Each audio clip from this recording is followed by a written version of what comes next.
नमस्कार दोस्तों, आज मैं एक ऐसे टॉपिक पर चर्चा करने वाला हूं जो टॉपिक बहुत ही इम्पोर्टेंट है। साथ में जो हमारी नौजवान पीढ़ी है उस नौजवान पीढ़ी को इसके बारे में बहुत कम जानकारी है। साथ में उनके दिमाग में इस टॉपिक को लेकर काफी कौतूहल भी है। क्यों? टॉपिक क्या है कि आज 26 सितंबर को क्या हो रहा है, नवरात्रि की शुरुआत हो रही है। तो जो युवा पीढ़ी है, यंग जनरेशन है, उस यंग जनरेशन के मन में ये कई बार सवाल आता है कि ये नवरात्रि क्या है, नवरात्रि का उत्सव क्यों मनाया जाता है, ये नवरात्रि का उपवास क्यों रखा जाता है ना। और तो उनमें मतलब इस टॉपिक पे चर्चा करने के बाद क्या हुआ कि यंग जनरेशन को इसके बारे में जानकारी मिलेगी और उनकी जो जिज्ञासा है, उनके मन में जो उथल पुथल और प्रश्न है, वो प्रश्नों का उत्तर मिलेगा, है ना। तो आज हम डिस्कस करने जा रहे हैं कि भाई जो नवरात्रि होती है वो क्या होती हैं, नवरात्रि का महत्व क्या है, इनको क्यों मनाया जाता है, इनसे क्या फल मिलता है, इसके बारे में हम चर्चा करने जा रहे हैं। इनका वैज्ञानिक महत्व क्या है, इसके ऊपर हम चर्चा करने जा रहे हैं। देखो, नवरात्रि 4 प्रकार की होती हैं। 2 गुप्त नवरात्रि होती हैं और 2 प्रकट नवरात्रि होती हैं। गुप्त नवरात्रियों का तो इतना ज्यादा चर्चा नहीं होती है, उतना महत्व नहीं है। जो प्रकट नवरात्रि हैं उनकी चर्चा बहुत ज्यादा होती है।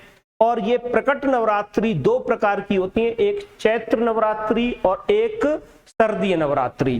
तो अभी जो फिलहाल जो आज जिस नवरात्रि की शुरुआत हुई है वो शारदीय नवरात्रि है। चैत्र नवरात्रि और शारदीय नवरात्रि में डिफरेंस क्या होता है? चैत्र नवरात्रि और शारदीय नवरात्रि में डिफरेंस ये होता है कि चैत्र नवरात्रि में देवी की भी पूजा की जाती है, साथ में विष्णु की भी पूजा की जाती है। और चैत्र नवरात्रि के 9वें दिन जो नवमी आती है उसको कहते हैं रामनवमी। और शारदीय नवरात्रि में सिर्फ शक्ति की पूजा होती है और इसके 9वें दिन जो नवमी आती है उसे महानवमी या देवी नवमी या महादेवी नवमी भी कहते हैं, महानवरात्र भी कहते हैं उसे, या देवी नवमी भी कहते हैं। तो ये चैत्र महानवमी में और शारदीय नवरात्रि में डिफरेंस होता है। शारदीय नवरात्रा क्यों मनाए जाते हैं, इसको लेकर भी 2 तरह की कहानियां हैं। पहली कहानी तो ये है कि इस शारदीय नवरात्रा में देवी दुर्गा ने 9 दिन तक लंबी लड़ाई लड़कर राक्षस महिषासुर का वध किया था, इसलिए नवरात्रि मनाई जाती है। एक दूसरी कहानी ये है कि जब राम ने रावण पर आक्रमण किया तो उन्होंने 9 दिन तक देवी की 9 रूपों में पूजा की थी और 10वें दिन फिर उन्होंने रावण का वध किया था। तो जिस दिन रावण का वध किया उस दिन विजयदशमी मनाई जाती है हमारे देश में, और 9वें दिन नवरात्रि या महानवरात्रि मनाई जाती है। तो ये 2 कहानी है। एक कहानी तो ये है कि भाई दुर्गा ने महिषासुर का वध किया था। दूसरी कहानी ये है कि राम ने रावण का वध किया और इस दौरान उन्होंने 9 दिन तक देवी की 9 रूपों में पूजा की थी, जिससे राम को देवी की शक्ति प्राप्त हुई और उसके परिणाम स्वरूप उन्होंने क्या किया, रावण जैसे क्रूर अत्याचारी राक्षस का वध किया था। तो ये 2 कहानी प्रचलित हैं। साथ में हम इसको ऐसे भी कह सकते हैं कि आपको पता है भारत एक कृषि प्रधान देश है और भारत एक ऐसा देश है जिसमें हर प्रकार की ऋतु भी है। 6 ऋतुओं का वर्णन किया गया है। 6 ऋतुएं भारत में प्रचलित हैं। तो जो नवरात्रि का त्योहार है, ये नवरात्रि का त्योहार एक तरह से संधि पर्व है, यानी एक मौसम से दूसरे मौसम में जो बदलाव आता है उस मौसम के बीच में जो संधि काल होता है, उस संधि काल में ये नवरात्रि का उत्सव या पर्व मनाया जाता है। जैसे चैत्र नवरात्रि कब मनाई जाती है? चैत्र नवरात्रि तब मनाई जाती है जब शीत ऋतु से ग्रीष्म ऋतु में हम जाते हैं। जब शीत ऋतु का अंत होता है और ग्रीष्म ऋतु की शुरुआत होती है, तो उस संधि काल में चैत्र नवरात्रि मनाई जाती है। ऐसे ही सर्दीय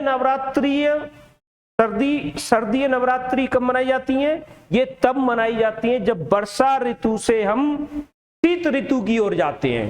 वर्षा ऋतु खत्म होने वाली होती है, शीत ऋतु शुरू होने वाली होती है, तो उस संधि काल में ये सर्दीय नवरात्र मनाए जाते हैं। तो इस नवरात्रि के त्योहार का ये भी एक महत्व है कि इसमें क्या होता है कि जो संधि पर्व है या संधि काल है, उस संधि काल को सेलिब्रेट करने के लिए इस त्योहार को मनाया जाता है। तो अगर हम मौसमी तरीके से देखें या वैज्ञानिक तरीके से देखें तो इसका ये महत्व है कि हम क्या करते हैं, एक ऋतु से दूसरी ऋतु में जब जाते हैं तो इस संधि काल को नवरात्रि के रूप में सेलिब्रेट करते हैं। इसको 9 दिनों तक ही क्यों सेलिब्रेट करते हैं? आपको पता है कि ब्रह्मांड में 9 उपग्रह होते हैं और ये जो 9 उपग्रह होते हैं, ये 9 उपग्रह क्या करते हैं, मानव पर या मानव के शरीर पर, मानव के मस्तिष्क पर, मानव के कार्यों पर, मानव की शक्ति पर, मानव की ऊर्जा पर, या कह लो मानव की हर दशा पर ये नवग्रह अपना प्रभाव दिखाते हैं। तो इन नवग्रहों की शक्ति को ही प्राप्त करने के लिए या नवग्रह की शक्तियों को सिद्ध करने के लिए ये नवरात्रि का त्योहार मनाया जाता है। ये 9 दिन चलता है। अब एक और बात इसमें यह आती है कि भाई इसको रात्रि ही क्यों कहते हैं, नव दिन क्यों नहीं कहते, नवरात्रि क्यों कहते हैं? तो नवरात्रि इसे इसलिए कहते हैं कि रात्रि का मतलब होता है सिद्धि। कैसे? क्योंकि रात में क्या होता है कि अवरोध बहुत कम होते हैं, दिन में अवरोध ज्यादा होते हैं, इसलिए कामों की सिद्धि नहीं हो पाती है या काम सुचारू रूप से सिद्ध नहीं हो पाते हैं। जबकि रात्रि में अवरोध कम होते हैं तो उस समय क्या होता है, सिद्धि होती है। तो रात्रि का यहां पर मतलब है सिद्धि। आप एक उदाहरण से समझ सकते हैं कि रात्रि में क्या होता है कि सूर्य की जो वायलेट किरण, अल्ट्रावायलेट किरणें होती हैं, वो ज्यादा प्रभावी नहीं होती हैं। सूर्य की अल्ट्रावायलेट किरणें ज्यादा प्रभावी नहीं होती हैं, जिसकी वजह से क्या होता है कि जो क्या कहते हैं किरणें होती हैं या जो अल्ट्रावायलेट किरणें होती हैं, उनका जो दुष्प्रभाव है वो काफी कम हो जाता है। और यही वजह है कि रात्रि में अल्ट्रावायलेट किरणें कमजोर पड़ जाती हैं या इनका दुष्प्रभाव कम हो जाता है, तो रेडियो प्रसारण बहुत अच्छा सुनाई देता है। सेम ये यहां पर ये लागू होता है मंत्रों पर। यदि हम मंत्रों का उच्चारण कर रहे हैं, मंत्रों की सिद्धि कर रहे हैं, तो सूर्य की अल्ट्रावायलेट किरणों का प्रभाव होने की वजह से क्या होता है कि मंत्रों की सिद्धि अच्छे से होती है। रात्रि में यानी नवरात्रि में रात के दौरान यदि मंत्रों को सिद्ध किया जाए तो उन मंत्रों से क्या होता है, मन वाफिक परिणाम मिलते हैं, मंत्र सिद्ध होते हैं, मनोकामना पूर्ण होती है। इसीलिए इस नवरात्र को नवरात्रि कहते हैं, ताकि यहां पर आपकी जो मनोकामना है, आपकी जो मंत्र शक्ति है, वो सिद्ध होती है ना। तो इस वजह से इसको नवरात्रि कहते हैं। एक और बात देखो, ध्यान रखना, चैत्र नवरात्र और जो शरद नवरात्र है, इनमें एक और डिफरेंस होता है कि चैत्र नवरात्र उग्र रूप का प्रतीक है, जबकि शरद नवरात्र क्या है, सौम्य रूप का प्रतीक है। ऐसे इसको अगर हम कृषि की भाषा से या भोजन से अगर हम इसको जोड़ें तो हम इसे ऐसे जोड़ सकते हैं कि हम लोग, हमारे भारत में क्या है कि जो फसलें ग्रीष्म ऋतु में होती हैं, पैदा होती हैं, जैसे बाजरा वगैरह, उसको हम कब खाते हैं, सर्दियों के दिनों में, ताकि वो ग्रीष्म ऋतु की फसल अपनी गर्मी का संचार हमारे अंदर करे और सर्दी के मौसम में भी हमको गर्मी सी लगे, या कह लो हमको ज्यादा सर्दी नहीं सताए। तो ऐसे ही हम क्या करते हैं कि जो सर्दी की फसल होती है उसको हम कब खाते हैं? गर्मी। जैसे गेहूं है, चावल वगैरह है, जो रबी की फसल है, ये सर्दी में होती हैं और इनको हमारे देश में कब खाया जाता है?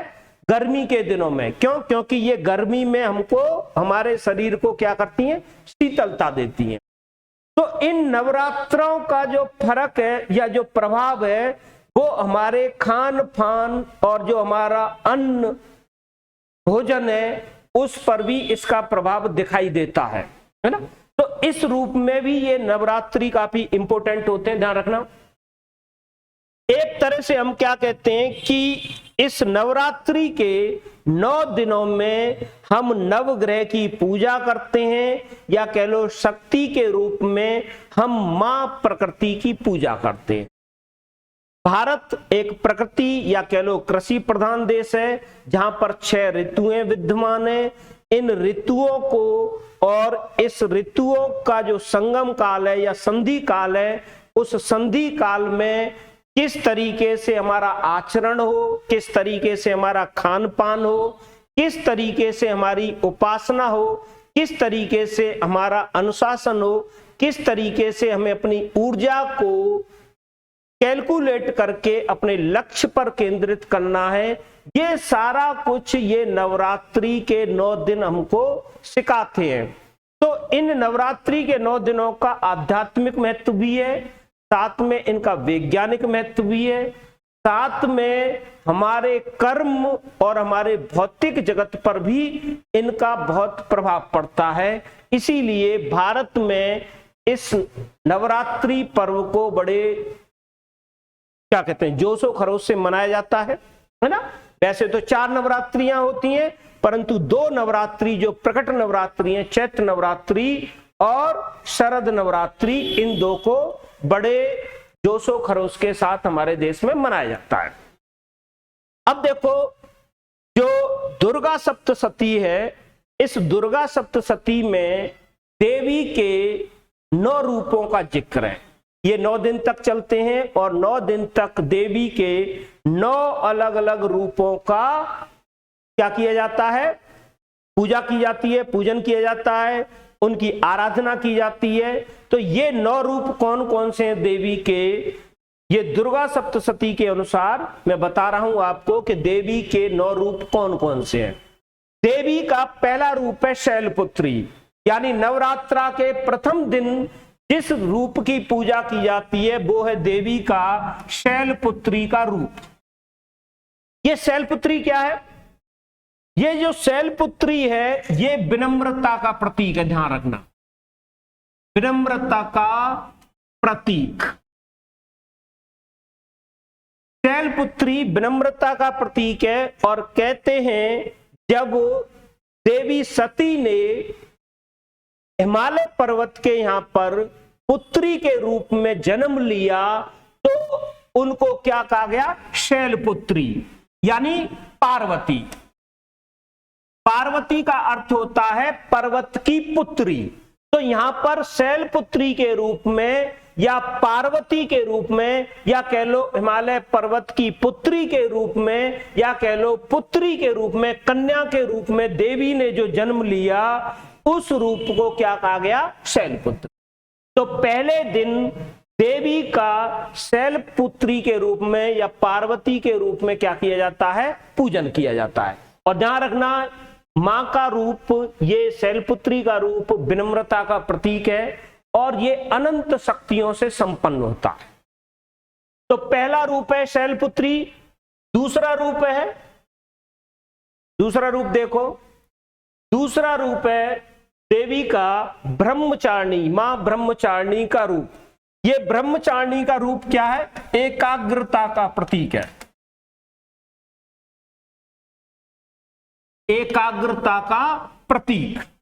इस एकाग्रता के प्रतीक का मतलब क्या है कि इस रूप में जो मां है पार्वती, जो पार्वती जी हैं, वो क्या है? अविवाहित हैं।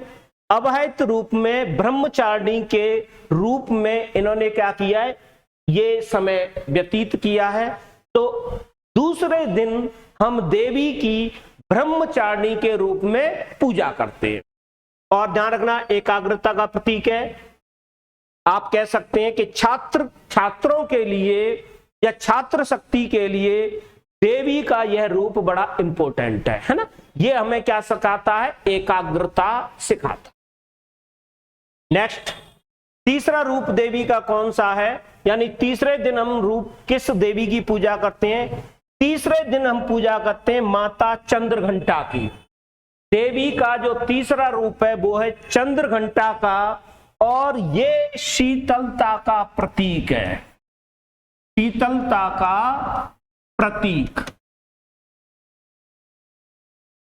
देवी मां चंद्रघंटा का जो रूप है वो किसका प्रतीक है? शीतलता का प्रतीक है, और ये मां का विवाहित रूप है। इस दिन या कह लो इस रूप में मां का विवाह हो गया है। किसके साथ? शिवजी के साथ। शिवजी के साथ उनका विवाह हो गया है। तो शादी के बाद वो अपने माते को चंद्र अर्धचंद्र के रूप में सजाती थी।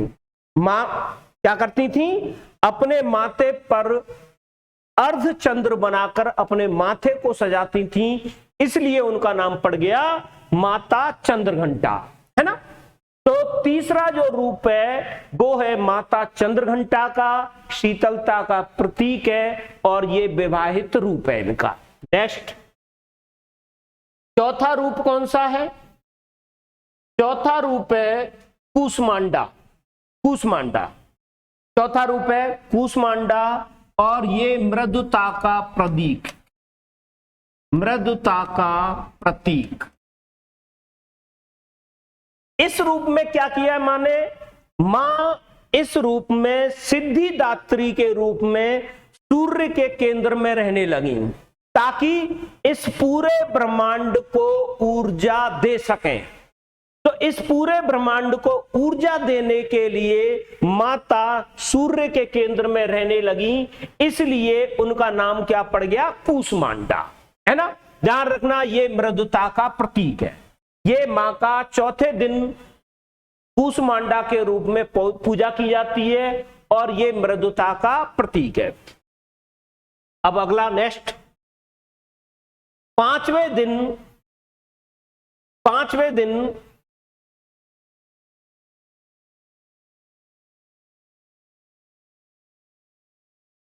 दिन मां पार्वती का स्कंद माता के रूप में पूजन किया जाता है। और स्कंद माता के रूप में इनका पूजन क्यों किया जाता है, इस पे थोड़ा सा चर्चा कर लेते हैं। क्यों इनको स्कंद माता के रूप में पूजा जाता है?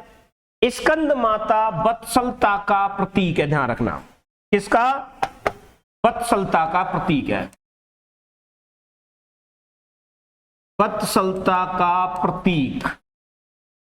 जो स्कंद माता का रूप है ये पांचवें दिन पूजा जाता है, और ये वत्सलता का प्रतीक है। क्यों? क्योंकि जब माता पार्वती के स्कंद या कार्तिकेय नाम के पुत्र पैदा हुए, तो उनका नाम पड़ गया स्कंद माता। कार्तिकेय का नाम एक स्कंद है, और स्कंद की माता, इसलिए इनका नाम क्या पड़ गया? स्कंद माता। और ये वत्सलता का प्रतीक है, और पांचवें दिन इनका क्या किया जाता है? पूजन किया जाता है। कार्तिकेय या स्कंद की जब मां बनी है तो इनको स्कंद माता कहा जाने लगा, है ना। पांचवें दिन इनकी पूजा की जाती है। छठवें दिन किस रूप में पूजा की जाती है, इसको भी देख लो, जान लो। छठवें दिन मां कात्यायनी के रूप में देवी की पूजा की जाती है, जो कि निर्मलता का प्रतीक है। इसका? निर्मलता का प्रतीक, निर्मलता का प्रतीक है। जो मां का जो छठवां रूप है, यानी मां कात्यायनी का जो रूप है, वो किसका रूप है? किसका प्रतीक है? निर्मलता का प्रतीक है।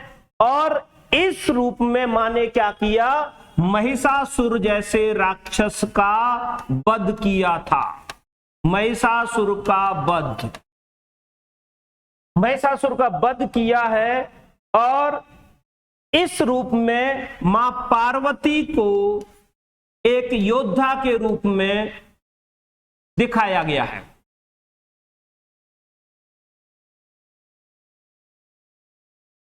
यानी मां कात्यायनी के रूप में मां पार्वती का एक योद्धा के रूप में दिखाई देती हैं और एक बहुत ही भयंकर असुर महिषासुर का इन्होंने यहां पर वध किया है, इसलिए ये क्या कहलाई, मां कात्यायनी। ध्यान रख लो, ये निर्मलता का प्रतीक है और ये नारी सशक्तिकरण का भी प्रतीक है, ध्यान रखना।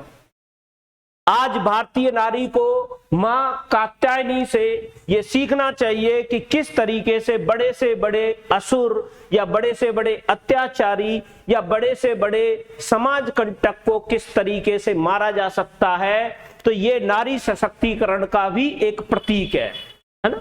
अगला रूप कौन सा है? अगला रूप है मां कालरात्रि। मां कालरात्रि का पूजन 7वें दिन होता है और ये कालरात्रि किसका प्रतीक है? कर्मशीलता का प्रतीक। मां कालरात्रि किसका प्रतीक है? कर्मशीलता का प्रतीक है, यानी कर्म का संदेश देती हैं, कर्मशीलता का संदेश देती हैं। और इनको कालरात्रि क्यों कहा गया? क्योंकि इस रूप में इन्होंने क्या किया है, अपनी गोरी त्वचा, यानी इनकी त्वचा थी वो गोरी और सुनहरी थी, उस गोरी और सुनहरी त्वचा को उतारा और इस वजह से इनकी क्या कहते हैं, या कह लो इन्होंने काली त्वचा धारण की है, सुनहरी त्वचा को त्यागा है, काली त्वचा को धारण किया है, इसलिए इनका नाम क्या पड़ गया? कालरात्रि। और इस रूप में इन्होंने क्या किया है? शुंभ निशुंभ जैसे राक्षसों को मारा। तो यहां पर भी देवी किस तरीके रूप में आ रही है, किस रूप में आ रही है? एक योद्धा के रूप में आ रही है, कर्मशीलता का संदेश दे रही हैं और शुंभ निशुंभ जैसे राक्षसों को इन्होंने इस रूप में मारा है और अपनी सुनहरी त्वचा को त्याग किया है, इसलिए ये क्या कहलाई? कालरात्रि कहलाई, है ना। यहां पर ये क्या संदेश दे रहा है? ये माता का ये रूप क्या संदेश दे रहा है? हमारी जो बहन बेटी है उनको ये संदेश दे रहा है कि हमारी बहन बेटियों को सुंदरता पे या रूप सज्जा पर, ये बनने संवरने पर अपना समय खर्च नहीं करना चाहिए, बल्कि किस पे खर्च करना चाहिए? शक्ति अर्जन पे करना चाहिए, शिक्षा पे करना चाहिए, अपने शरीर को मजबूत करने में करना चाहिए, ताकि जो समाज कंटक हैं, समाज में ऐसे शुंभ निशुंभ जैसे राक्षस हैं, उनको समाप्त किया जा सके, है ना। और ये कर्मशीलता का प्रतीक है ये रूप, है ना। तो ये रूप भी नारी सशक्तिकरण का संदेश देता है, इसको हमें समझना होगा। नेक्स्ट, अगला रूप कौन सा है मां का? मां का अगला रूप है मां महागौरी। महागौरी 8वें दिन मां का जो पूजन किया जाता है वो महागौरी के रूप में किया जाता है और ये किसका है? उज्ज्वलता का प्रतीक है, उज्ज्वलता का प्रतीक। कहते हैं कि माता पार्वती बहुत ही सुंदर थी, बहुत गोरी थी, एकदम सफेद, है ना, या उनको निष्पक्ष, यानी उनका रूप ऐसा था, वो निष्पक्ष था, उनका स्वभाव कैसा था? वो निष्पक्ष था, एकदम उज्जवल चरित्र था उनका, है ना। इसीलिए इनको महागौरी कहा गया, क्योंकि बहुत ज्यादा गोरी, निष्पक्ष और सुंदर थी, सफेद थी, इसलिए इनको क्या कहा गया? महागौरी। और ध्यान रखना ये किसका है? उज्ज्वलता का प्रतीक है। तो ये क्या संदेश देता है? ये संदेश देता है कि हमको अपना चरित्र इस तरीके से पाक साफ और स्वच्छ रखना चाहिए कि वो उज्जवल प्रतीत हो, है ना। तो उज्जवल चरित्र का संदेश देता है माता का ये रूप, है ना। और ये 8वें दिन मनाया जाता है। नेक्स्ट, मां सिद्धिदात्री। 9वें दिन मां को सिद्धिदात्री के रूप में पूजा जाता है और इस सिद्धिदात्री रूप में मां क्या करती है? भक्तों की मनोकामनाओं को पूरा करती है, भक्तों की मनोकामनाओं को पूरा करती है, पूरा करती है। यानी यहां से यह संदेश निकलता है कि आप मां के इन रूपों की पूजा करो या मां के इन रूपों को अपने जीवन में अपनाओ। मां का जो क्या कहते हैं कर्मशीलता का जो संदेश है, निष्पक्षता उज्जवलता का जो संदेश है, निर्मलता, वत्सलता, मृदुता, शीतलता, एकाग्रता, विनम्रता का जो संदेश है, अगर इन सभी रूपों को, सभी संदेशों को अगर हम अपने जीवन में उतारे तो हमारी क्या होंगी, मनोकामनाएं पूरी होंगी और हम जीवन में आगे बढ़ेंगे, जीवन में सफल होंगे, है ना। तो मां का जो सिद्धिदात्री का रूप है, या कह लो 9वें दिन जो जिस रूप की पूजा की जाती है, वो क्या करता है, हमारी मनोकामनाओं को पूरा करता है। इसीलिए 9वें रूप को क्या कहा गया है, सिद्धिदात्री। तो ये मां के 9 रूप हैं। इन 9 रूपों की नवरात्रों में पूजा की जाती है। नवरात्रा क्यों मनाए जाते हैं, इनका महत्व क्या है, मुझे उम्मीद है कि आपको ये अच्छा लगा होगा और आपकी जिज्ञासाएं काफी हद तक शांत हुई होंगी और वीडियो आपको बहुत अच्छा लगा होगा, ऐसी मैं उम्मीद करता हूं। अगर आपको वीडियो अच्छा लगा है तो इसको लाइक, कमेंट, शेयर करें और हमारे चैनल को सब्सक्राइब करें। आगे भी हम इस तरीके के वीडियो लाते रहेंगे, है ना। तो आज के लिए बस इतना ही। बाय, नमस्कार, फिर मिलते हैं अगले किसी वीडियो।